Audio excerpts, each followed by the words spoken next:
Hello, and welcome back to Dev Game Club, a weekly podcast in which two veteran game developers look at games from the past to discuss their relevance and impact today. I'm Brett Duville, and I'm joined as always by my co-host, a man who spent his bachelor party playing Dungeons & Dragons. Too long ago. You really are outing that on in a public forum. Yep, that's right. Yeah. There's so much worse out there that... I thought I'd go with something tame. That's true. I'll take that. I'll sacrifice that one for the sake of the current landscape. Yeah. That's a badge of honor. I'm honored that's. That was a good proud. time. Sorry. We had Dungeon Master Rich Davis, and we had, who else was there? Jeff Jones was there. These are Hayden, all Lucas. I think Hayden was there, right? Hayden Blackman. Hayden might have been there. Yeah, I think so. Yeah, so it was good. It was a good time. Yeah, and he. We won't spend much time, but he. Rich designed the campaign. It was just a one-night thing, of course. All of the bosses in the dungeons were my wife's ex-boyfriends. Right. Do you remember that? Yeah. Oh, I do. That's classic. He brought out photos. Oh, so what a good time. And he actually worked with Jen on it. Yeah, I know. Yeah. Yeah. Good Speaking times, of D&D, good right? times, right? Yeah. Talk about a wacky D&D experience. This game, man. Yeah, no kidding. That was really, really reflected Planescape in some ways. Whereas an idea can suddenly become an enemy, just like an old boyfriend. Yeah. Anyway, one of the things I wanted to call back to from last time was we talked a little bit about how when you work with a thing for a long time, you find yourself wanting to kind of break what you perceive as its shackles, right, that are around you as a creator, especially for people who work with licenses. And, I didn't have the presence of mind to think about it last time, but, of course, that exactly describes us. We worked, on a few Star Wars games, and by the time we got around to the third one, we wanted something a little less Star Wars than we had done previously. Mm-hmm. Yeah, and that wasn't even the third one for me, to some degree for Mysteries of the Sith and QA as well. Right, yep. But yeah, and it's I actually talk about this a lot because I've only worked on franchises in my and established IPs in my career with Tomb Raider and Halo and Star Wars and Indie and stuff, and I feel like it comes up a lot in that it's a tremendous privilege and honor to work on these things, but there is, to Brett's point, there's a sort of burden and a bit of an albatross sometimes of like, how do you stay fresh creatively yourself, and kind of push things without breaking them, bending them without breaking them. And with this game in particular, with Torment, it's like, we were talking in the pre-show, I feel like, and we should talk about a couple little examples of this, but I feel like this was almost like a game of, where they basically said to themselves, this is the game where we're going to break all of that stuff, or push the boundaries of everything to the degree of, like we talked about in the first episode, even to the degree of which setting they chose. They could have. There were a lot of them out there that hadn't been. Well, not a lot, I guess. It hadn't been games before, but not really famous games. Right. There was Dark Sun. Dark Sun was one. Ravenloft, I feel like, had maybe one. Ravenloft, yeah, true. Yeah, it had one game. Yeah, it had one game, a Gold Box era game, but it wasn't Gold Box. It was one of those first-person, like Eye of the Beholder style, I think. Oh, maybe so. Yeah. But it wasn't like as. But it didn't hit like Baldur's Gate hit, or whatever. Yeah, it definitely did not hit. I only vaguely remember it. I don't know that I ever played it. But this setting is perfect for, like you said, to like, okay, let's start, breaking the mold or changing the mold in some way. And this setting, as I'm getting more and more into the game and remembering some of this stuff, like, they're just complete craziness. Like, there's just so many themes and weird concepts that are completely foreign to even a D&D player, Right. Or at least it's just like, maybe it's just like the proper nouns are just different, right? It's like this thing that you're used to saying is is something else now, right? Like a portal or a key. You know, this right, they spend so much time talking about portals and things like that. But there's other stuff too. There's the Dabus or whatever, the goat-headed people who are remaking the city in an unclear way. Like nobody knows what the grand design is. Yeah. Except maybe the Lady of Pain. We don't know much about who she is. And the way they speak is so cool. People won't talk about it. Yeah, and they speak in rebuses over their heads. Oh my god, I forgot about that. If you're smart, you can, if you have a high intelligence, which we both chose this playthrough, you actually can figure out kind of what they're trying to tell you. Oh, yeah, I forgot. I didn't even think about that. But you can also get characters into your party who will translate on your behalf. And in fact, I had a character, I was talking with one, and a character was translating, and at the same time I was getting my impression of it, and it was like interesting to see how my impression, there were slight differences in like what the person would say they said and what I thought they said, and it's stuff like that. I mean, so there's that, that ties into kind of one of the great themes of the game. They're rebuilding this place, and you talk to one who will say, I can't change the nature of a man, which is, of course, kind of the big underlying theme of this whole story. We'll probably put off a deep discussion of those themes as they're more clear. But that's a really, central concern in the Planescape universe, rather than what can you go out and defeat. Is it, can you in some way defeat yourself? I think that's why this was such a refreshing. Not only are they, like, to your point, your macro point of just like kind of, the franchise fatigue or what have you, that they're trying to like make things, find a new creative space for themselves within the sort of D&D and Infinity Engine kind of games that they've been making so many of. But even the story themes and just the tonal and thematic side of just like the foundation. I guess it's just, it was unexpected at the time. It was like you're so used to. I mean, Baldur's Gate had a general theme of chosen one, I think, and you are the one that was meant to kind of ultimately, fix everything. Right. And this is just, we talked about this some in the first episode, but this is just again flipped on its head, where it's all about self-discovery and in kind of internal strife and figuring out, what you really mean and what your really purpose was and who you are and all that stuff, which is it's just not a common, especially in this era, was not a common thing. Right. No, it's not something you saw at all that time. I mean, Icewind Dale was kind of refreshing in that you weren't really the chosen one. Yeah, you were just, the trope was more just like, you were the guys who started in a bar. It was like... That was more traditional, like high adventure, exactly. Like D&D, Yeah. I actually think I like the Icewind Dale ones a little bit more than Baldur's Gate, to be honest. They were a little shorter, and that certainly helped. And because of that, I think they tended to be a little bit better balanced over the long haul. I mean, you get towards the end of the Baldur's Gate, and who knows? 100 hours of gameplay. Who knows? With as much variance as you can have, And just keeping track of things. I think that's going to... I mean, the other thing that was really frustrating about those games, and we're kind of in an aside here, is that there weren't any places you could just kind of go and level up. Everything was placed, and once it was gone, it was gone. So, one of the things about a Japanese role-playing game, like the Final Fantasy series or whatever, is when you get stuck, if you have trouble with a boss, you just go back to some other open area and you go find, you have random battles and they, you power up. D&D has such a slow power curve. Leveling is very slow, and especially as you get to higher levels, it takes forever to go to different levels. Here, I almost don't notice when I level up. Yeah.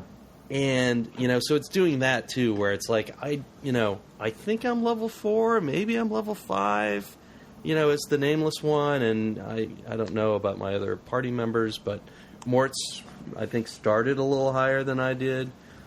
And I'm doing a lot of combat, but it's not getting me anywhere fast. And I guess as a small segue to another thing we talked about in a pre-show that we don't have to go too deeply into, but just the meaning of this. How do I put this? The meaning of the systems in this game, even though it's a D&D based game, are again another example of turning things on its head from the traditional tropes, mechanically and systemically, because combat takes on a different, I would say, purpose here and meaning. And I think it's telling that both of us chose intelligence-based characters because we knew, and probably we knew too much because we played it before, but we know that really the bread and butter of this game is the story and the dialogue system and those sides of the RPG versus the combat, which we should talk about, as we go, because it's, it's just the Infinity Engine combat is just not the greatest in my opinion. But it's shallow right now. It's always shallow in any D&D game. The early combat is just not that interesting. But yeah, the bread and butter is. It's also for me playing off the original DVD CDs rather. It also goes really fast because the engine is not written in such a way as to take into account real time. Oh, see, so I'm playing the enhanced edition, so they must have really. It is really terrifying to go into combat because I mean you can pause, right? But everything is happening so fast. Yeah, you just pause. I basically click on guys. It's like playing Diablo, really. Yeah, except right. I'm not clicking as much. I'm just clicking when things die. Click, okay, everybody kills that guy. Click, okay, everybody kills that guy, and it happens like in a couple of seconds. Like it's really fast paced. So there's not a lot of opportunity for me to go, oh, I'm gonna, I've had to reload a lot of times because characters will die, and I'm not trying to play out on that edge. I just don't have any time to react. So I don't know how that's going to play out as the game goes on. Well, I kind of can't wait for the combat to get more complicated because they have formations in this game, and when you have a full party, there's like a lot of different options you will have. Like I kind of dread it, of course, but I also can't wait because I think it'll become more interesting. So are you fully embracing the kind of just you die and come back to life thing, or are you trying not to? Most of the time, it's more the companions. I don't want to lose. Like I don't really care if I have to run around a bit and get back to where I was. I've done that. You can revive them, right? I don't know how you do that. Can you just revive them? So he has, and I think he does. He has a raised dead ability. Yeah, we could talk about the interface sometime, but it's not. It's pretty. It's pretty opaque. I do remember coming across it last time, and I forgot that it was there this time. Yeah, there's a few people who can revive people for you too. A couple healers and stuff, but although you haven't gotten to one of them yet, but yeah, I mean, to be honest, I've been kind of just exploiting that you come back from you basically never die. Like right. I'll go in and just take one enemy out and then die and then kind of come back. Yeah. And the checkpoints are pretty generous. I don't know how we've gotten to this string of games that we've been playing, but this theme of you can never die, like Soul Reaver. Right. It's just like it's just a funny.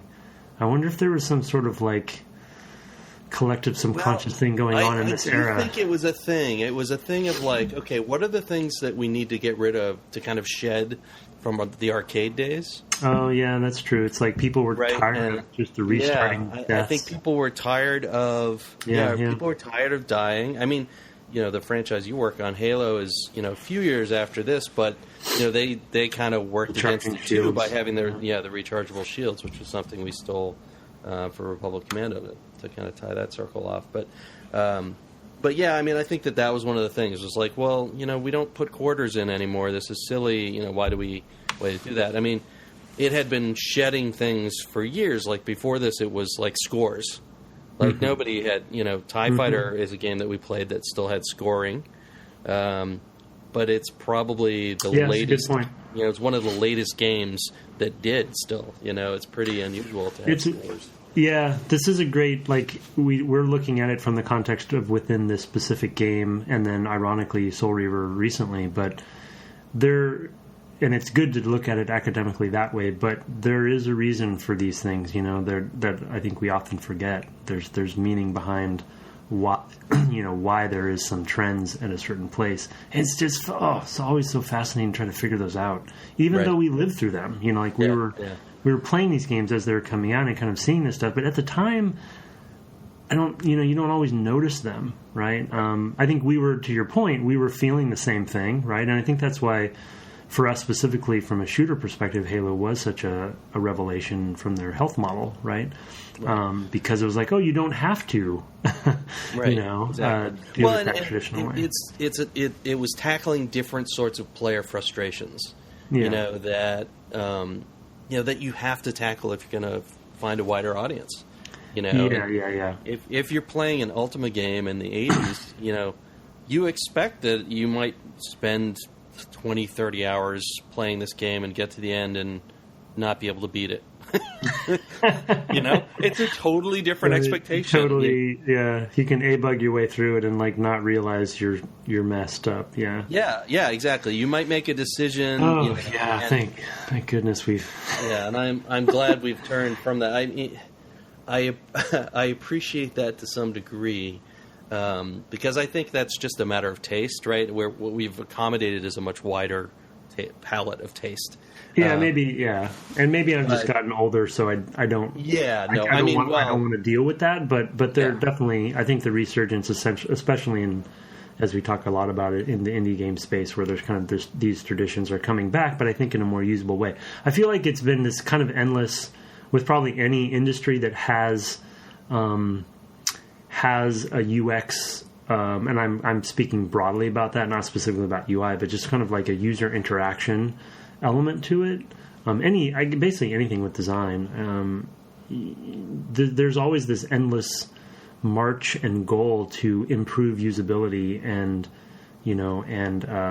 kind of quality of life. You know what I mean? Like every year or every project you think to yourself, how do we improve this for the player next time? We made this mistake, or we made this bad decision. How do we improve upon that? And so over time, you're going to just take one topic and tackle it and try to solve it in a new way. And health model being one of them, and et cetera. Yeah. Or you can choose these design elements from the past deliberately now to achieve different goals, right? Originally they were how to get money to pay for the machine that somebody paid for. I mean that's a sort of model of the market that younger players won't really understand, is that if you went into a bar in 1986 and played Miss Pac-Man, that bar owner had bought that machine from I guess Midway, probably here in the States.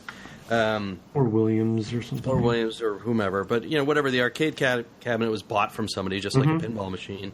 And they were trying to pay it off. So games that were designed that would, churn through a lot of quarters from its players, but were addictive, and had certain types of challenges like high score tables and things like that, all were different ways to kind of, engage players so that they would pump more quarters into them. I mean, the first microtransactions.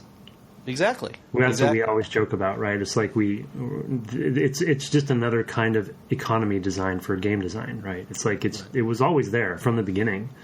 To your point, right? It's like the microtransaction was lives, right? Yeah, exactly. And now you can go and play a game that you pay for and never put another quarter into, like Spelunky, that has all the same elements, but is chosen very deliberately to evoke, a particular kind of aesthetic, which is basically an arcade aesthetic, but the frustration is part of the fun, rather than a way to. Because you've eliminated the cost model. Yeah. It doesn't. It's like, well, I'll play as many as I feel like, and then you can do some interesting things with that, like having a global leaderboard on a daily challenge or whatever. So it's these things, everything is new again. So who knows? Maybe we'll learning from the past, and I guess to some degree that's what we're trying to do with this podcast. But that's the whole point. Yeah, but anyway, it's cool to see this trend. Yeah, kind of surface in this game again. Yeah, in an RPG, which was one of the last bastions of that sort of thing, except maybe for platformers. So, where the life mechanic is so much a part of it still. So yeah. But turning back to D&D, So this is a game that turns some of the mechanics on their heads and all these different tropes on their heads. I mean, there were some great examples that you picked out. One was, the finding a guy who's a kind of a windbag, but not actually all that smart, and then asking him a little bit about himself. This was in the Office of Vermin and Disease Control, and his name was like, I don't know, Lothro the 39th or something. I mean, he had some absurd name. Yeah. And when you ask him, you're thinking, oh, man, I'm just going to get this huge lore bomb. And instead, the character just goes to sleep, and you rest. Yeah. It's so great. I laughed out loud when that happened. Yeah, exactly. It's a good example of this point of just trying.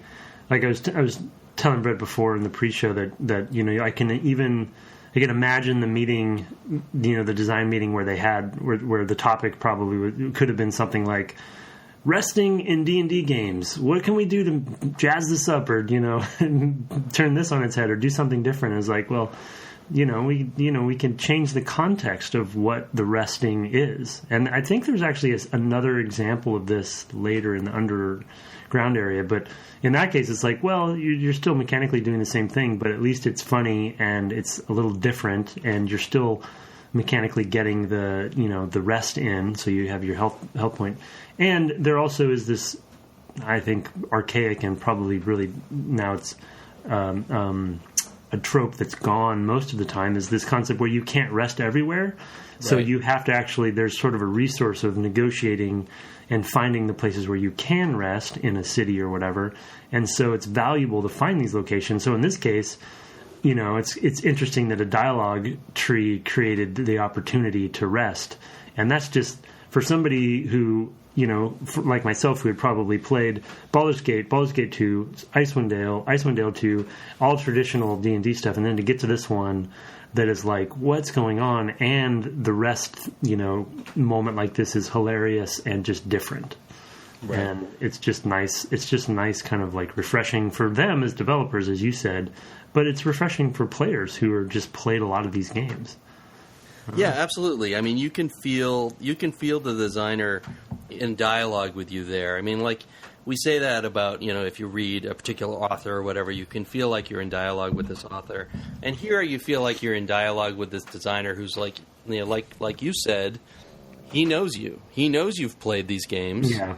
And he knows you've played probably some gold box games or whatever. So he's changed all that up. And is kind of nodding at you like, you see what I did there, didn't you? And totally. It's like, you didn't expect that. And so that, as much as it is as well for the creator to break out of those tropes, it is, like you said, for a way to break the player out of his patterns. And I think that that's a big part of what the story is going to be about as well. Oh yeah, good point. Yeah, it's a convergence of a lot of things there. It all fits together so well, and I always appreciate that what I usually call holism, of design. I mean, it's hard to say something's holistic in a D&D game because it is such a, it has always been such a mess, right? There's a grain of an idea with just stuff, glopped on top of it. And sometimes you get a pearl. So. Yeah, it really... You're talking about D&D specifically? Yeah. Yeah, it really is. Like just the history of all the games in it, but I mean, just... The system itself, it's like... We talked about this a lot last time. The original and the basic, yeah. We really went long on D&D, so I don't want to dig that all back up again, but... As we're getting... To your point, though, as we're getting into the systems more, and I just haven't played a second edition D&D game in so long... Like, it's just so...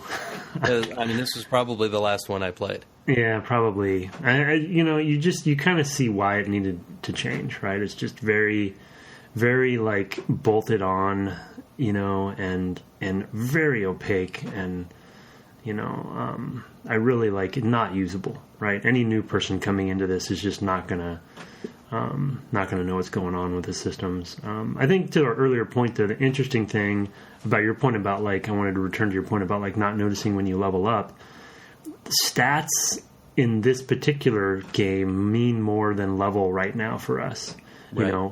How many dialogue options are you going to have, right? Because the combat's not really that difficult anyway, but your level and how many hit points you have isn't as critical as having options, for at least the way we're playing. Right. So to really get the most out of the game, you're looking for that, and you're really paying attention and reading all the time. We're playing an adventure game right now. Yeah. Right. Yeah. Basically, Yeah, it's exactly. like you're playing a dialogue-based adventure game. This is a good segue to. You should mention Stefan again. Was that his name? This is as far as like Stefan, the point. Just the point of like we're playing based on our intelligence right now, and like that, how much that changes the game for us. Yeah. But we had for those who didn't listen along to Fallout, we had a listener, Stefan, who wrote in about trying to play Fallout as a absolute idiot of a character with no charisma. Lowest possibility, lowest possible scores in those attributes, and being just a big muscly moron, ugly and muscly, I guess. So it's just it's really amusing. So you go back and find those. They're sent us a couple emails. You can find his name in the show notes or whatever. You just want to listen to those bits. And how different the game landscape will be, right? And Right. The reason we brought that up, the Stefan example, was just in pre-show talking about like, wow, what would this game be like if you played that way, or even just focused. Say you just wanted to be a fighter and you just focused on strength, right? And as a segue, kind of maybe getting into talking about what we've been, what our experience has been in the game so far. I feel like I'm starting to remember why I probably bounced off the game initially, because I think it opens really slowly. I think the Hive specifically is not that interesting of an opening location, other than particular conversations and characters. But like as a backdrop, I don't find it that interesting until you go underground, in my opinion. And if you're not diving in deeply into the dialogue and the story of those characters and dialogues, and you're trying to play kind of, if I had come from Icewind Dale to play this, I probably am playing like I played Icewind Dale. And as I've said last episode, like I tend to focus on ranged, ranger-based, deep dexterity-based, and so I'm trying to play differently this time. But I think it doesn't shine right now. I think later when you start really getting into what actually is going on, it starts to shine. And for me, the Hive, first, I think I mentioned this last time, but 3 things I'm doing differently just for the sake of the podcast and just to kind of challenge myself. I'm not necessarily playing a bad guy, but I'm playing a scoundrel, and that I'm going to say whatever I want to say just for interest's sake. While usually I just play the paladin, right, and everything is like good and save everybody. I'm playing intelligence character, which I almost never play. You made a joke about that. Yes, we'll move on. And then I'm also not being a completionist, which is also really hard for me. Right. To like. Well, and for me, I mean, I was much more a completionist this time, only because, I sort of agree with you. It is a slow burn getting started in the town. I kept looking for Rag Picker Square, and I think what happened was so. Just to set the stage, last time we woke up dead in the mortuary and eventually made our way outside, and we were in the Hive, which is this neighborhood of Sigil, which is run by the Lady of Pain, and it's this place where all these doors and planes touch. It's like a convergence itself, right? Yeah, and what we know is we're looking for our journal, and we're looking for a man named Farid who we think buried us or turned us into the dustmen. And we found this out by the writing on our back. Exactly, right. Yeah, so this tattoo that's on our back. So we don't know who we are. And we can start asking around. So I just started talking to people, and I got the idea. I got information from someone that he was in Ragpicker Square, which actually rung a bell. I was like, oh yeah, okay, I remember that. And the directions that were given was like it's south and west of the mortuary, and I took that to mean like south one screen, Me too. West one screen. It's absolutely not. Yeah, it's actually direct. Yeah, it's kind of northwest, really. But well, I mean, I think if you look at the picture, it is south and west. It just is all in that one screen to find the entrance to it. But I just didn't. So one of the things that we haven't talked about, we did talk about the size of the maps. One of the things that the map does do, though, is automatically identify points of interest as you pass them, as they're kind of uncovered by the fog of war. So the maps start out black, and then, except for where you've entered, and then as you move around in them, you uncover more of the map, and there are little markers, and there's the ability to add your own markers for that matter. So, I just missed the marker, I guess, because I was trying to get more of this played so that we could discuss it tonight, and I spent a ton of time walking around the Hive. I started thinking, maybe I need to find a portal to get me to Ragpicker Square, because I know that's a thing, and I didn't remember specifically, and I was trying to find somebody to tell me about it, so I started going into every building. So I talked to everybody. Yeah, but almost not intentionally. Right, no, it was because at this point I was kind of desperately trying to find my way, like, what have I missed? Yeah. I've missed some clue. So I talked to the Dabos, who's the tattoo man. Oh, I haven't done that. Yeah, that's an amazing little encounter. He has collections of your skin. Of yours? Yes. That's great. That he has tattooed in previous lives and incarnations. And he's kept them? And he's kept them. They're stretched out on these huge racks in the back. Oh, this is ringing a bit of a bell, yeah. That's just fascinating. The vermin guy, right? I mean, that guy's kind of easy to find because he's a quest. Yeah. Also, but, I started talking to the various ladies of the night, and I ended up ticking off one of the gangs. I found a guy who was hunting the gangs, and I did a bunch of quests, or I did a couple quests. I killed a couple people for him, and then had a dialogue with him where he was like, well, now you fight me. And I'm like, no, dude, don't fight me. I'll just die, and I'll come back, and then I'll fight you again, and eventually I'll win. And he was like, you're a true warrior. And then he walks off, and I get a ton of experience points, right? 1,500 XP or whatever. Yeah, so it's like, like we talked about last time, you get all those kind of like weird interactions that give you experience points. I picked up an additional party member, just one, and that is Dakon, I believe his name is Dakon. Yeah. So you picked him up too? No, I didn't. No, okay. I haven't found him yet. I don't think. Maybe I did. He's kind of a fighter guy. He's a Gith Zerai, something like that. He's an old man, but he's a Gith Zerai, which is some kind of plane walking, I only have a law-abiding angel or something like that would be what it's kind of closest to in sort of Christian mythology. I could definitely use another party member. I only have the two. Okay, it's just you and Mort. I met Anna, right? I met her as well, and she get her right directed me to get myself stabbed. Yeah. I think that changes down the road. Yeah, I think you. Yeah, I remembered her being part of the party previously. It's based on, and she's in the cutscenes at the beginning. Yeah, I think it's based on the story stuff. But that'll break them up later. Yeah, there's. I mean, the thing is there's a lot of good discovery in the Hive, and especially about the world as they're starting to set the scene. Like, I feel like, to your point, there's a lot of great moments and characters, and there's memorable ones, but I feel like the goal probably for this opening section for them was really setting the stage and a lot of exposition about, because this is such a fresh, location or a setting. They had a lot to catch up on, right? Basically exposition, and it's that same challenge that any film even or book has, where like the first few chapters are just setting the stage, and the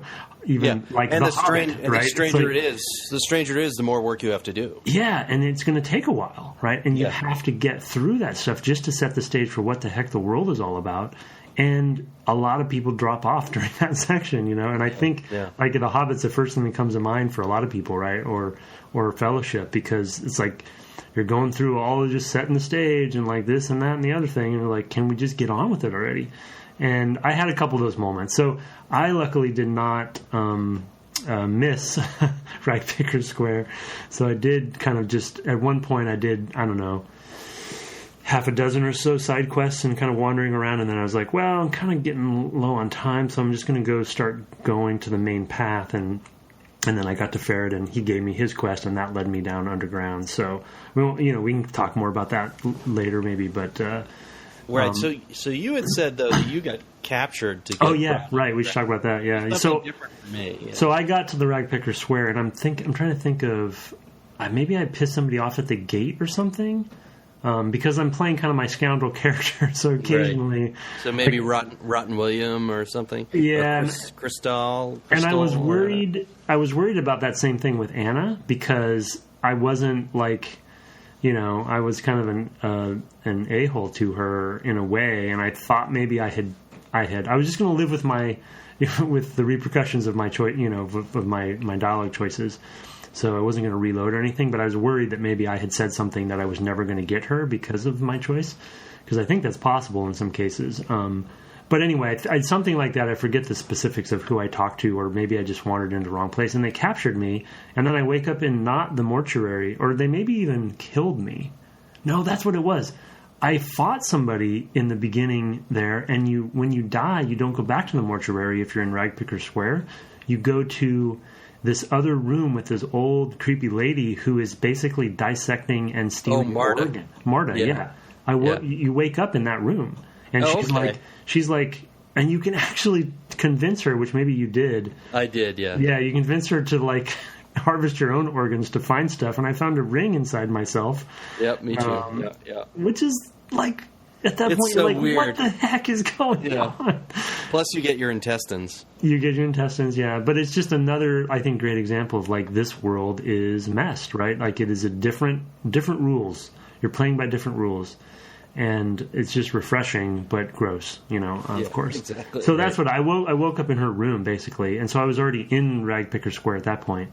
So then I just wandered around and eventually found Ferret. Ferret, yeah. So one of the other things I guess I wanted to touch on is that that sort of initial structure of, like, I have two things I care about, and I can pick up lots of side quests, but my big driving thing is, like, I've got to find Ferret because he might have my journal. Mm-hmm. Right, that's the two things I know about, and I know people are looking for Ferret. I talked to a dustman who was looking for him. Yeah, multiple people. Yeah, a lot of people are looking for him for different reasons. I also found a fake dustman who was just trying to shake people down for money. Oh, you did? I'm looking for that guy because there's a quest where one of the other dustmen wants you to find him. Oh, really? Okay. I just came across him. Interesting. Yeah, so I didn't find that. So there's things you can find out of order. Yeah, it's madness. And so you're kind of driven to find Ferret. And what I love about this game is it constantly turns expectations on its head. Even though that's like my principal concern. Like, I got to find this guy. Nobody's really helping me. Or pointing me in the right direction. People are sending me down alleys that are going to get me killed. And, even though that's not really a barrier for my character, it's still, they're like, oh, I just died because I went to the wrong place. Yeah. And when I finally find Ferret, he's kind of a nobody. Yeah, He's just some schmuck, and I mean, he's like this old dude who has figured out a way to bilk the dustman out of money, which I think is great. I think is awesome. It also, kind of gives a feel of this world as kind of a. Everybody's a lowlife. And there's a weird, different economy to everything, right? Like that same storyline could have happened in, say, Baldur's Gate, but it would be more about, like literal money or something, right. Versus like dead bodies and then once you get into the underground and how that all is sort of, more revealed, I think is really cool too. But yeah, Ferret, I was super disappointed. You kind of walk into the room and you're like, oh, there he is.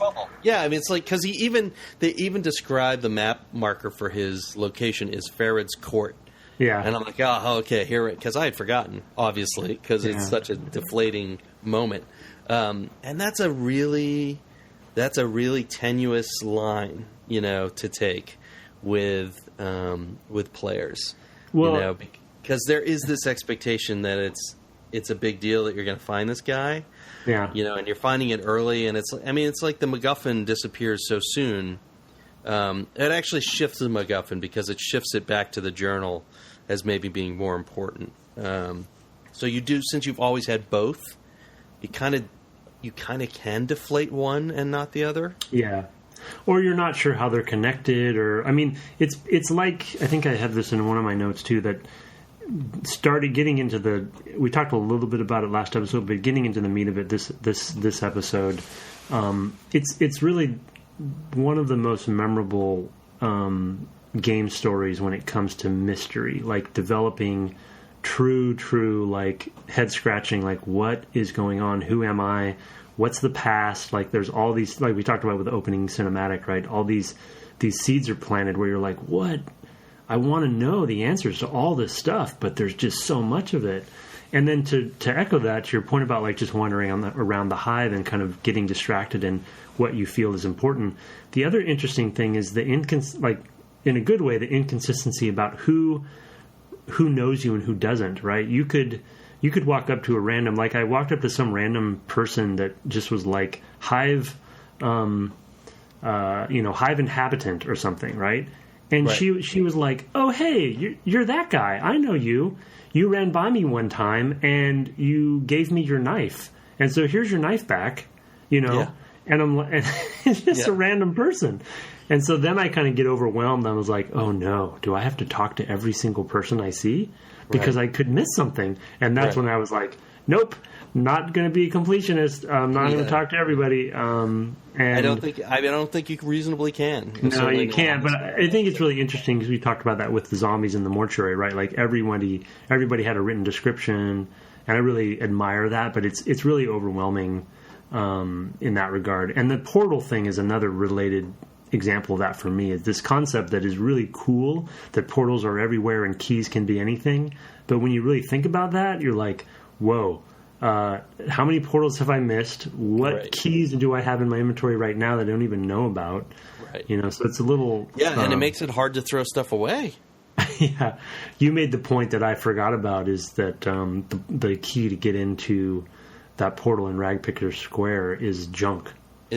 Which I had in my inventory just by luck. I didn't. I remembered when I saw it in some, in a chest or whatever. Yeah. When I saw it, I was like, "Oh, I'm going to need that." Right, and there's junk everywhere, but it's not worth anything. So, why is there junk in the game? Exactly. Interesting. So even junk can be a important bit of thing, which is distressing. That is the one thing I think the game is maybe not doing very well. On a number of fronts is, where, the player's just swamped. Yeah. With information and a real difficulty of knowing what's important. Yeah. It's hard to get through that and not feel that anxiety. Yeah, I guess when you walk up to that portal area at Ragpicker Square, there is a description where they talk about like trash and stuff, right? Right. I think they're trying to hint that with you there, and this happened to me in the mortuary. Remember the portal that I took out to get out of the mortuary, and you took the front door?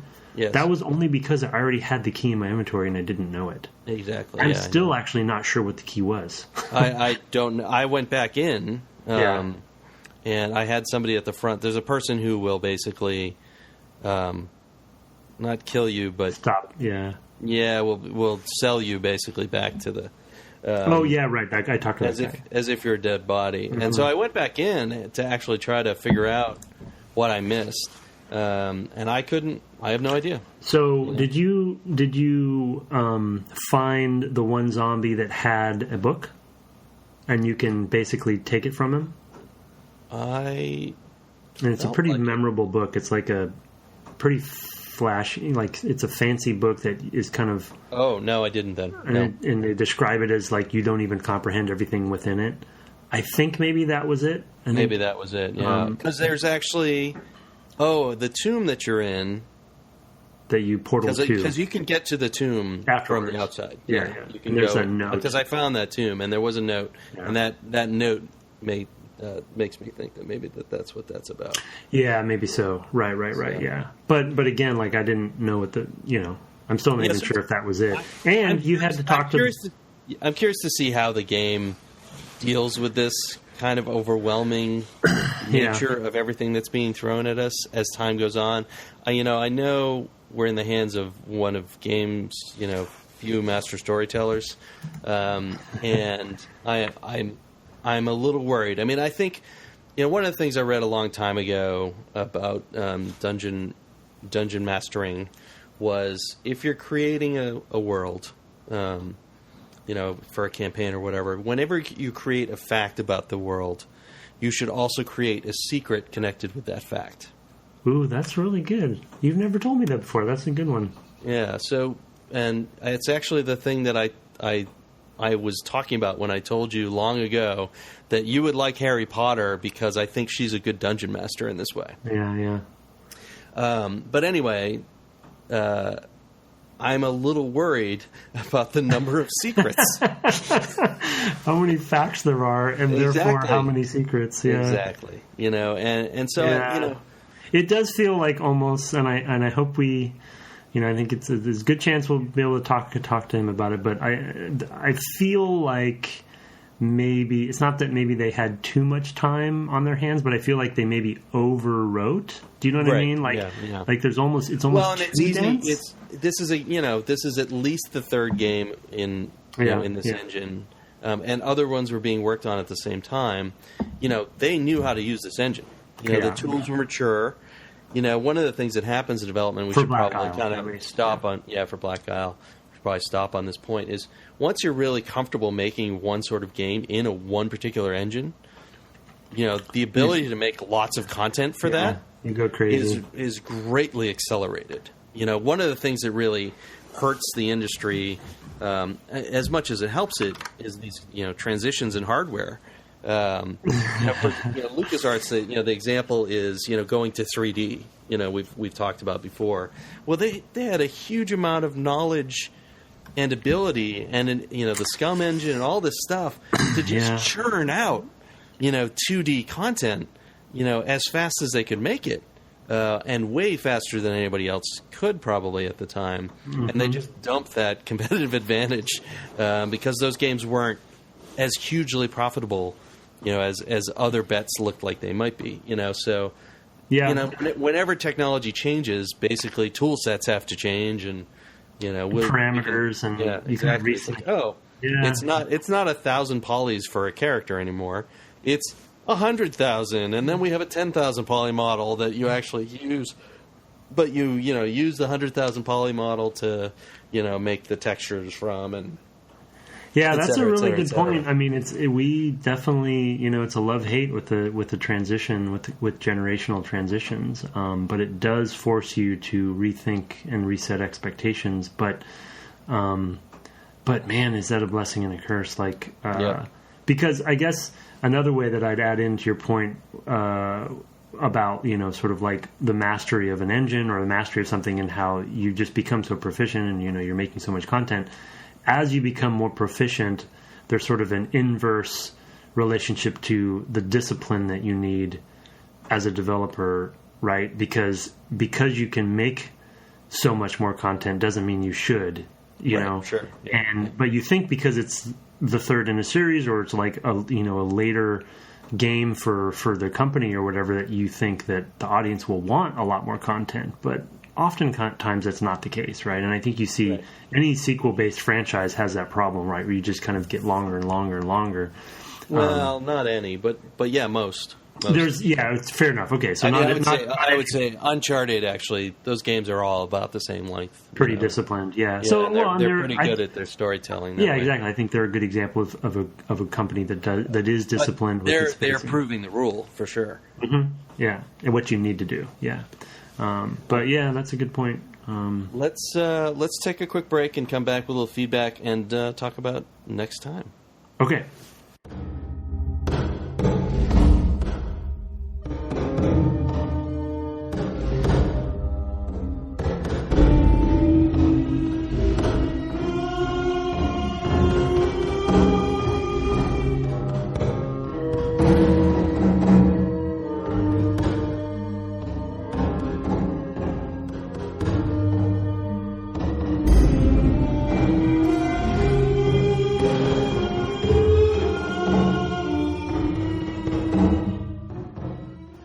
welcome back from the break.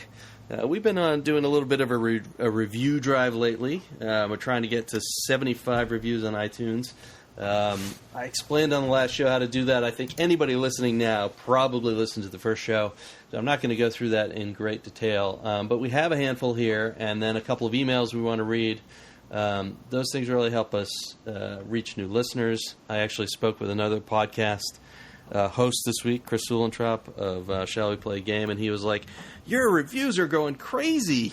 I said, "Yeah, well, you know, we're trying to get people doing that, and it really helps because other podcast hosts are even noticing." So yeah, it really helps us out if you can spend a minute doing that and tapping it in with your thumbs on your phone. In any case, you've got the first one. Okay. From Degree Kelvin. Degree Kelvin, worth every star! Exclamation point. Oh, geez. Yes. Thank you. There is a reason 100% of current reviews of this podcast give it 5 stars.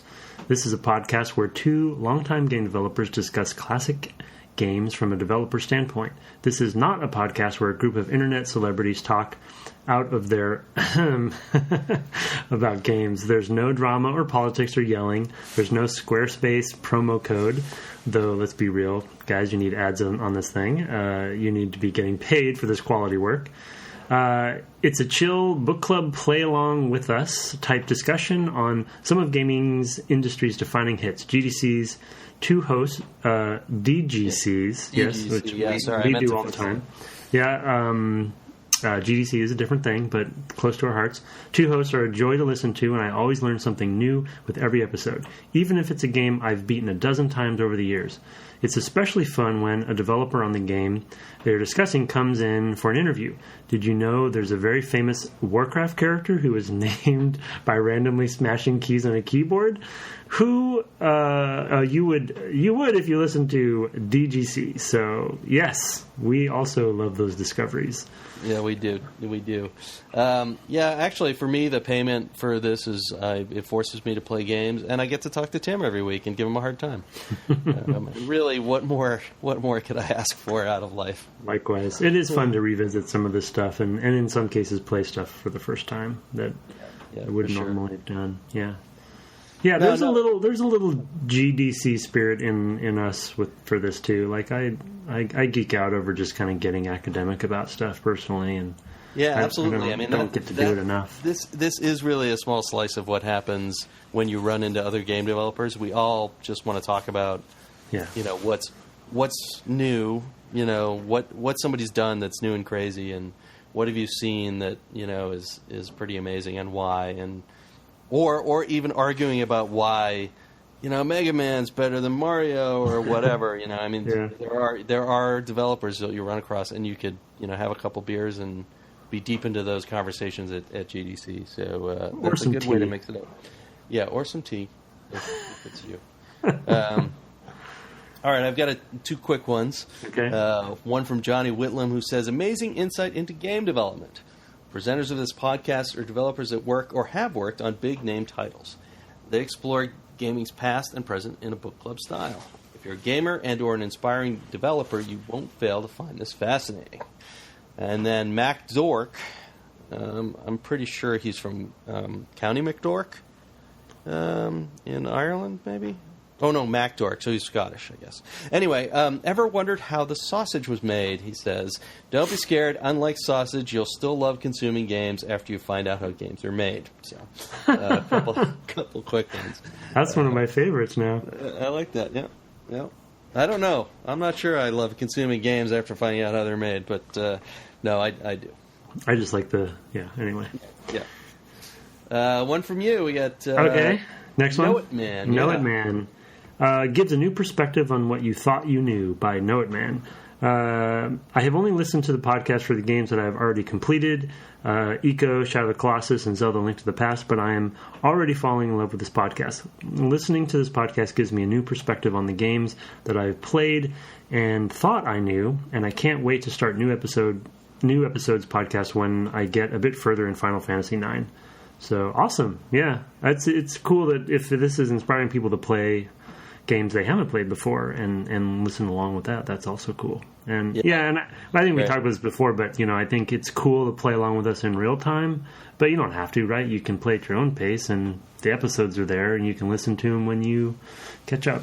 Yeah, no, it's actually funny. I occasionally look and see. Usually towards the end of a month, I'll say, "Well, how have we done this month?" I don't pay a lot of attention to our subscriber, like our numbers of downloads and things, but I do occasionally look, and then I'll go back and be like, "Okay, well, where are they coming from?" And we still get, a couple dozen a month, listening to our very first episodes.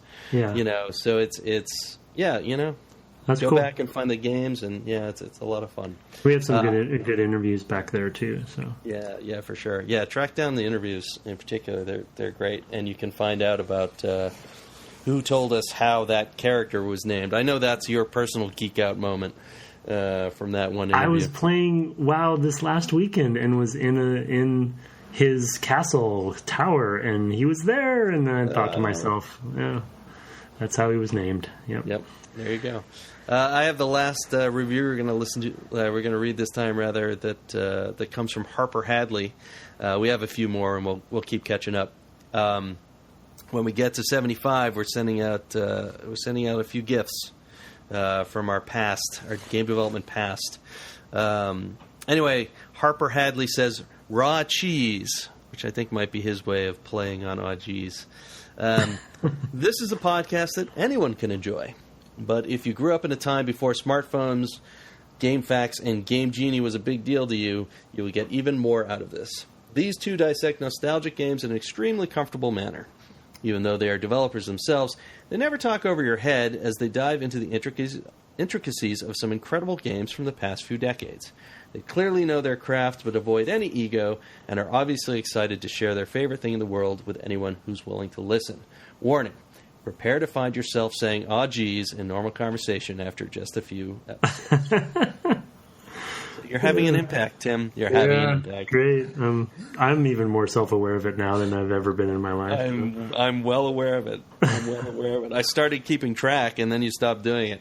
We got a really funny email, too, this week, or maybe it was on Twitter, where in one of the link to the past episodes, you were discussing how... you'll bring up Zelda in conversations like on a weekly basis, and you'll say, "We'd like to do a Zelda thing here, like a thing where you get the thing so that you can do the thing."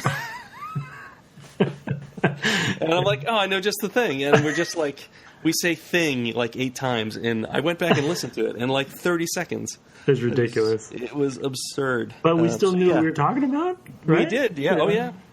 Well, it's a Zelda thing. So, yeah. Anyway. Yeah, I appreciate that last one just because I definitely, I don't know if I'm super conscious of it, but I just want to make sure people know that we're definitely not like experts. I mean, we have a lot of experience, I guess, and we like to talk about this stuff, but I definitely don't want to come off as, it's like, well, and the other thing too know-it-alls or anything. Yeah, we came in, especially at a time when there was no road in. Yeah. Right. Our road into games was that we loved games. Yeah. And we had skills that could be used to make them. So. And our lives since we were essentially kids involved games in some way. So right. So we have that lifelong history with gaming. Even if we weren't making them the whole time. So yeah, for sure. Yeah. So it's definitely. The way to get into games is to love them and to think about them and then to make them. So anyway, that's the short form. But that was a lot easier when I started. I would have a hard time getting in these days. All right, we have a couple emails. I wouldn't hire you. No, I know you wouldn't. I wouldn't hire myself. You have the first email, and I didn't jot down who it's from. I think it's from TJ? Yeah. Yeah. Oh no, I'm going to butcher the city he's from, but hold on a sec. Refreshing. Okay, so here we go. Ueda, make the full circle, please, is the title of this one. I love it already. Hi there, Brett and Tim. TJ here in Ovalgon? Yeah, sure. Ovalgoon. Nearby the cities of Oldenburg, Bremerhaven, and Bremen. northwest Germany. He actually sent us a map, which I didn't include in the email I sent you. So he had put big arrow to where Ovalgon is. Where he is, okay. Yeah. I'll look it up, yeah. Maybe some very good news for you that Germany is good old Europe. Germany in good old Europe. Now is also listening. Thank you. I'm glad. Spread the word up there, or over there. One more to reach your 20,000. 20,000. Oh, he's spicy. Got it. He's European. He uses a period for comma. Period. That's what threw me. I was like, 20 points. Okay. 20,000 listeners. He even has smiley faces in here.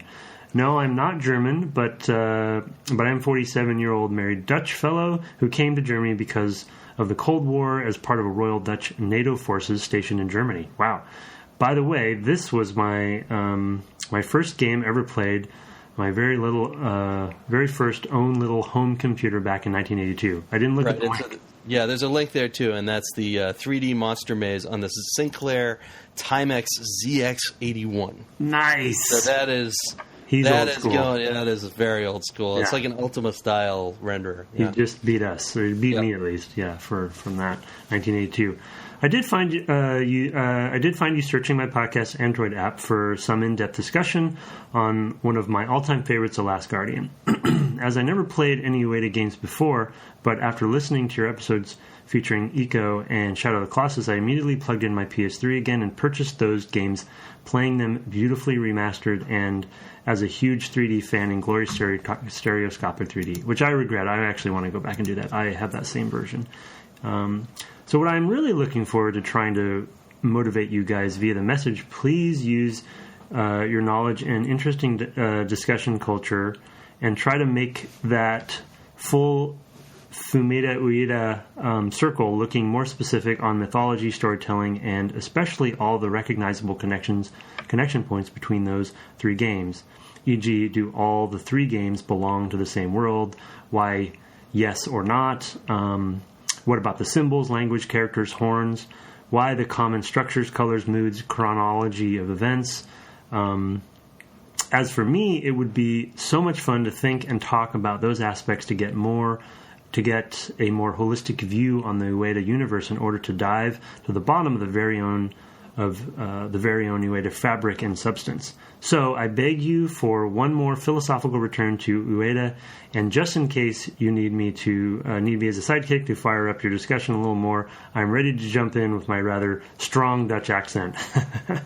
Take care, you both, and thank you for hours of my pleasure listening to you. Happy Easter, Brett and Tim. TJ from Ovalgon, Lower Saxony, Germany, Europe.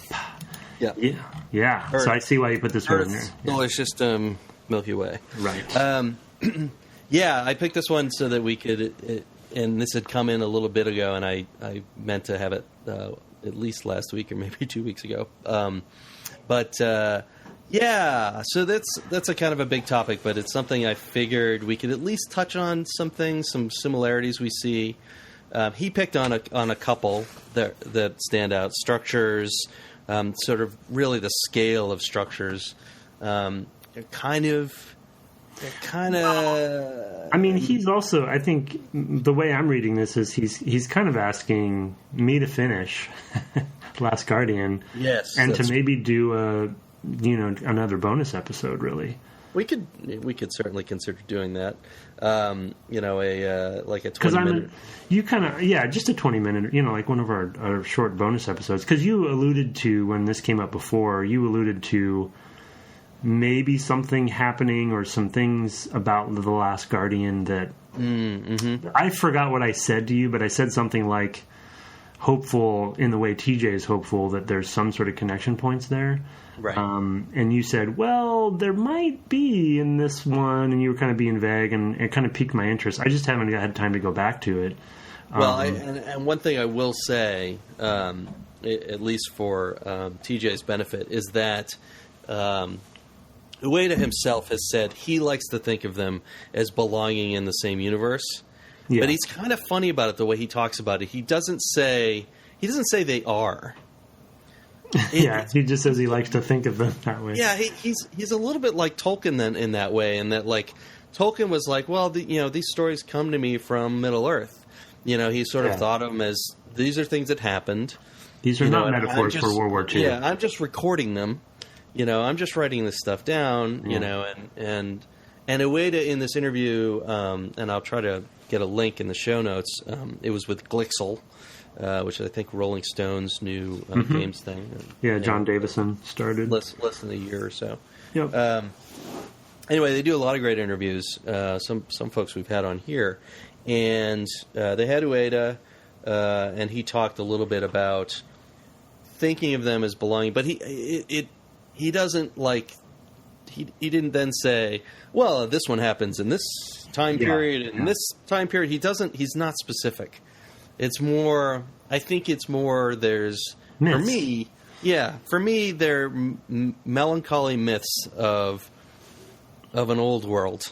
Yeah. And a world maybe that's moved on, from its best times, and this is, but this is also very similar to our conversation about canonical Zelda, right? And and the debate, which I think we had another email about, of agreeing. I think the guy was agreeing with me, sort of like, we don't want a chronology. Yeah, exactly. And I think Ueda is giving us what we want. What we want. Yeah, what Zelda really should have, I think, as well. And I think I wonder what Miyamoto's opinion really is of that. But and to TJ's point, I still, like, regardless of ever officially hearing if there is a chronology or how it all fits together, I still love, because I'm a lore nerd, I still love at least speculating. You know what I mean? We may never get the answer, but to his point, like, we could have a discussion to talk about what our theories are. You know what I mean?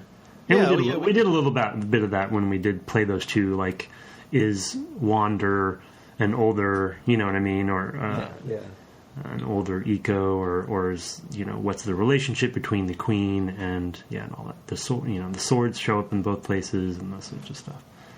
I'm up for it. I definitely want to finish that game, of course, because it's one of my favorite, creators. Yeah, creators. Yeah. All right. Well, you let me know if you get too far ahead of me on Planescape Torment, then you can start playing that. Yeah, catch up. All the oodles of time. Yeah. All right, I have the last email we're going to read tonight from Robert Gennardi. It's strap in. It's a little bit of a long one. It says, greetings. I included this because we had a listener from Germany. We have greetings from a listener from Indonesia. Sweet. Yeah. Hi, Brett and Tim. Does it feel good that your show is now literally listened to by people on the other side of the planet? I don't believe it. Please do feel good, because you guys have been doing an awesome job at Dev Game Club. I've been a listener since around the Fallout episode. Fallout is one of my favorite games ever, and your Fallout podcast just sucked me right into your other episodes. Coincidentally, you play through a lot of my favorite games too, like Day of the Tentacle, Final Fantasy IX, Link to the Past, and some others. I've listened to most of your podcasts, except those games I haven't played and do not want to get spoiled. In this case, it says Super Metroid. So he says, I love how your game developer brains slice open games and analyze them from the more technical perspective, differences in development philosophy and design goals, and other stuff. If I have to pick, the interviews are my favorite thing in your podcast. I love how you pick other developers' brains and make them share experiences that are rarely told in public. Us too. He says, I hear you guys are playing Planescape Torment, and it makes me all giddy. As an avid RPG gamer, Planescape Torment is one of my favorite games too. Can't wait, especially for the interview, if you could get Chris Avalone or other people on the team that made this masterpiece. And then he has a wish list of games. So he picked 3. And it's funny, none of them I've played. The first is, and I don't know where you are on these. The one is Gothic. It's one open world RPG in which mechanics are unique to Piranha Bytes games. Yeah, I know. I remember. So much different than Elder Scrolls games or Witcher games. It would be interesting if you analyze the mechanics and workings behind the games. So that's his pitch for that one. I think Reed was a fan of that one. Yeah. Okay. Yeah. Gabriel Knight, Sins of the Father is my favorite adventure game ever. Yes. It's worth doing in your podcast because I know how well everything is designed. It brings nothing particularly new to the genre, unlike Day of the Tentacle or Maniac Mansion, but everything is so well done, from the music to the writing and puzzle design. I hope you consider this game in the future. Again, not one I've played. One that I always was like, Roofle that I hadn't played. Yeah, that was a good one. I actually don't think I finished it, but I did play quite a bit of it. And I don't know if you've talked about this before. Is that the first one that was in 3D? No, from them? maybe that was the next one. I don't think that was the first Gabriel Knight. No, I think that was more. That was kind of more, King's Quest IV kind of tech or something. But, okay. But I think we've talked about this before. But we do have to eventually tackle the Sierra thing. Like we have to figure out what we're going to do about Sierra games and how far back we're going to go and stuff. You can play my very first adventure game, Wizard and the Princess. It's an Apple II game.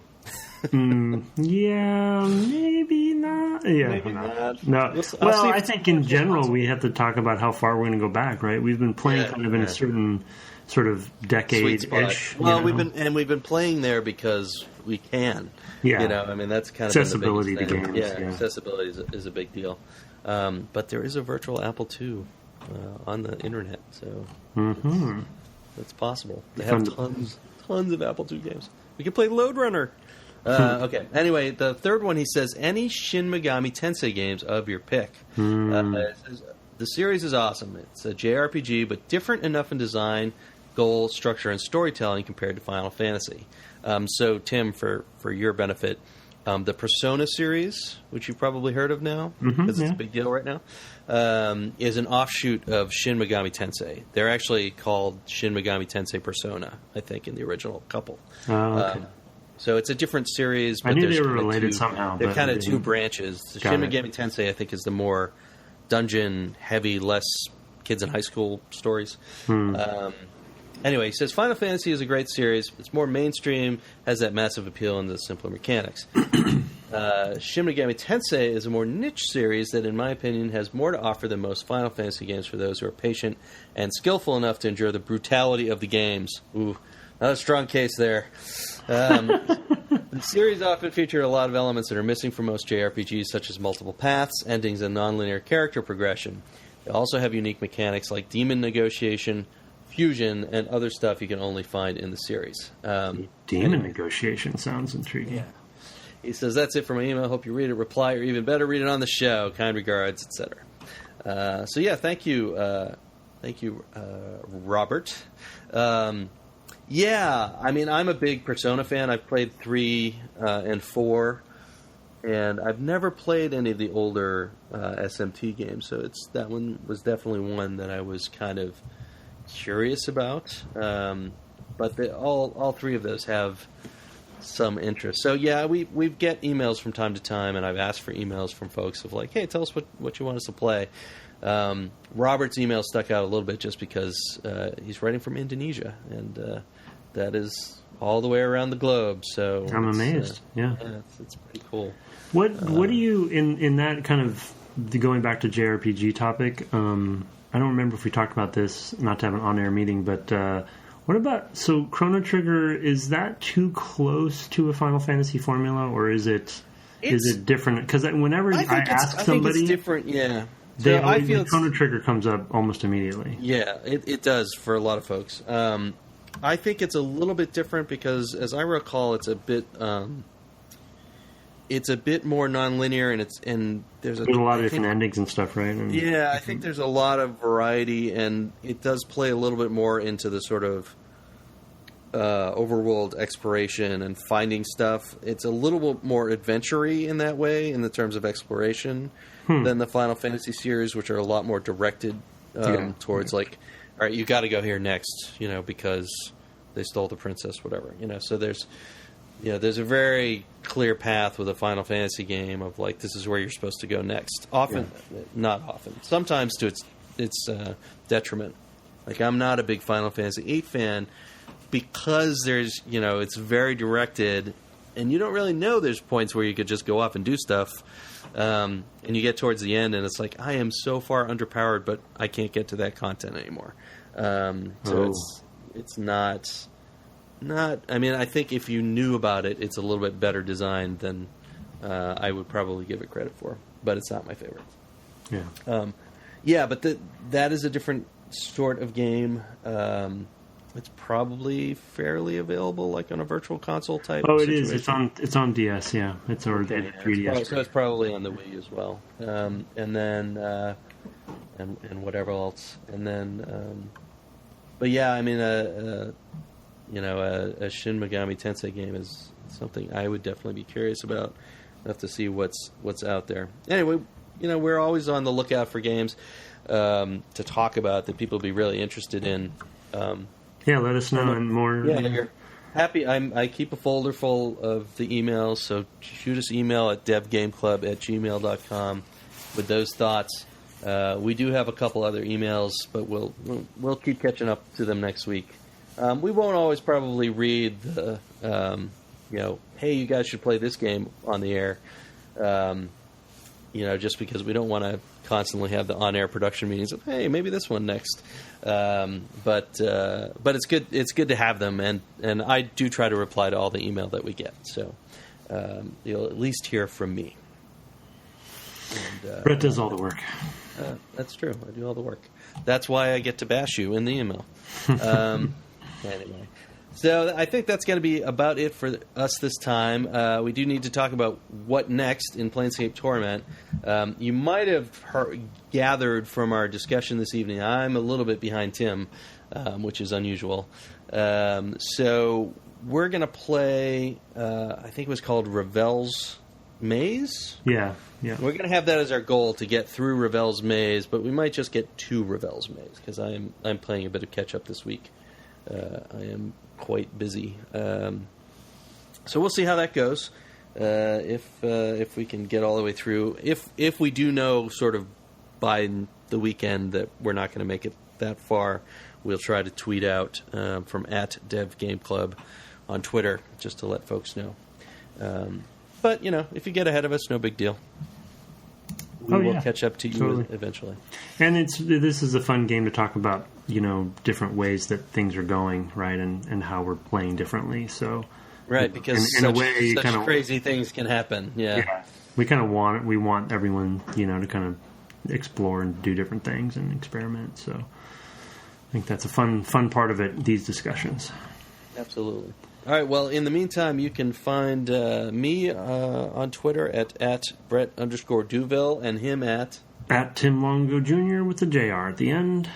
And, of course, I already mentioned the podcast. This is at DevGameClub. I do try to monitor that daily and, have conversations with folks. So go ahead and shoot us a line. You can send us email at devgameclub@gmail.com. You can find us in iTunes and give us a review under Dev Game Club. Look for the podcast, look for the review tab, then there's a button in the middle. You know the drill. And keep that 5-star average going. We love it. Hopefully we'll get to that 75 pretty soon. And we're into the 60s already, so it's almost there. Yeah, we're doing quite well. So kind. And we'll do a little on-air drawing in a future cast. But that's it for us tonight. Thanks so much, and good night. Good night.